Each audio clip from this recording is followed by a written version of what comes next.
I say mambo vipi ndo kwanza kuna kucha leo ikiwa ni tarehe 15 mwezi Oktoba. I say tunaamka na story zimezagaa mtandaoni kwamba tumempoteza aliyekuwa kiongozi wa ODM Raila Odinga na pia aliyekuwa mkuu wa upinzani, au sio bwana? Kumbuka Raila Odinga ameweza kuwania katika uchaguzi tangia mwaka 1980 kama sijakosea, hadi hivi majuzi katika uchaguzi wa mwaka 2022 aliweza kuwania katika kitengo cha urais, au sio bwana, lakini hakuweza kufaulu. Kwa hivyo story ilianza kama hivi. Kumbuka mara ya kwanza Raila alipaswa kwenda kuadhimisha miaka 20 katika maeneo ya Mombasa kule, lakini ni jambo ambalo hakuweza kufanikisha kwa hafla, kwa shughuli moja au nyingine, na stories zilianza kuzagaa mitandaoni kwamba huenda kiongozi wa ODM Raila Odinga anaweza kuwa yuko katika hali ya hatari au yuko matatani, jambo ambalo liliweza kupingwa na likaweza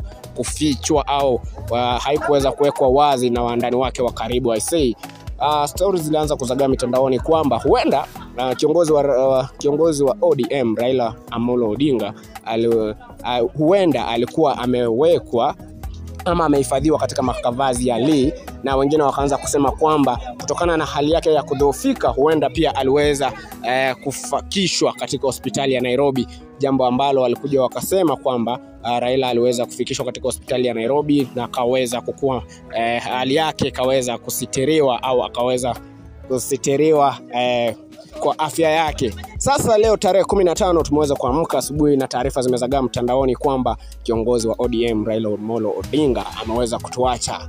Swali linabakia, je, Raila Amolo Odinga aliweza kutuacha lini?